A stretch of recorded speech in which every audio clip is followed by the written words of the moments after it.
Hi, it's City Councilor Marvin Rotrand giving greetings to all the listeners of CPRM. Station is approaching its 8th anniversary this January, and I wish you great success in your continued work of serving the community. I'd also like to pass on my warmest holiday greetings to everyone in the Filipino community. December 2020 will be a little different than any celebration we've had before for the holiday season, and I'm urging everyone to be extremely careful. The government of Quebec has loosened up the rules, but that doesn't mean you need to take risks. We're still in the middle of this pandemic, and we want to be safe, and we want our loved ones to be safe. So urge everyone to follow the health regulations, make sure those you know follow them as well. There's some hope on the horizon. A vaccine has been, or several vaccines have been announced, and in the next month or two, they should hopefully be rolled out, and we can probably get back to a semblance of a more normal life sooner rather than later. So I urge everyone, be patient, and let's do the most we can to make sure all the rules are respected. Having said that, I need to talk to you about 2 or 3 things today. One of which is there is still reports of anti-Asian racism from across our city.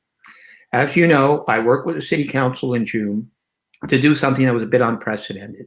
We adopted a motion unanimously and strongly denouncing the racism that Asians from the diverse communities, Chinese, Filipino, Vietnamese, Thai, Cambodian, and others had been experiencing during this COVID epidemic. Montreal has not been immune from a wave of attacks against Asians that has swept Canada.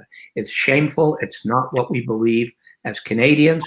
Our country is based on tolerance and acceptance. People from everywhere in the world, we all contribute positively to making us a special country. That's why I thought it was important to have City Council denounce this type of targeting of Asians, where we've seen insults, refusal to provide services, occasionally vandalism, even here in our own neighborhood where a Buddhist temple was vandalized, and actual physical attacks, some people being seriously injured.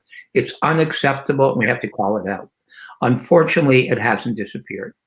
There are reports from the Filipino community, the Chinese community, the Korean community, and others of people continuing to be harassed. We've had reports in the last weeks of windows being broken in Chinatown, stores vandalized. We've had attacks on individuals, and we're not going to accept that. We're all going to work together, and I want to assure the community you have my support. The Filipino community in Montreal is part of the dialogue towards creating an Asian council that will be able to call out this type of targeting and work with the authorities to make sure that it's eradicated. Good news is the Philippines embassy in Ottawa finally has the new ambassador in place.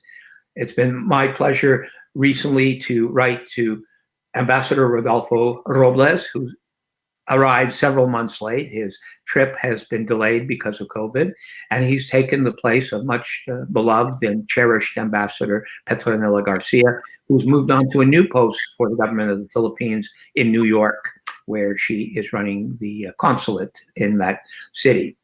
I welcome Ambassador Robles, and I've told him that the Filipino community in Montreal is extremely active. Maybe not the largest in Canada, maybe smaller than Toronto or Winnipeg or Vancouver or even Calgary, but one of the most active. And I've invited him to come and work with the community here in Montreal. 2020 meant many of the events that we hold dear in our borough for everybody, but particularly for the Filipino community, had to be canceled. So we're already planning for 2021. And I invite the ambassador and I invite all the community groups to rally around Independence Day 2021, Filipino Heritage Month 2021, and Pistis Anayan, all of which showcase Filipino pride, Filipino culture, and show how our Filipino co-citizens are proud to be both Filipinos and Canadians. The borough will again support these events, as we have for many years now. We'll work with community leaders, and hopefully these events will be bigger and better than ever, and we'll be able to enjoy them in person. So allow me to conclude by wishing everyone a wonderful holiday season. May you Take joy from your loved ones, and may 2021 be the best year yet for all of us. It's Marvin Rotrand signing off and letting you know that if you need my services, I can be reached at my borough office at the details you'll see on your screen. Thank you very much. Mabuhay, and see you soon.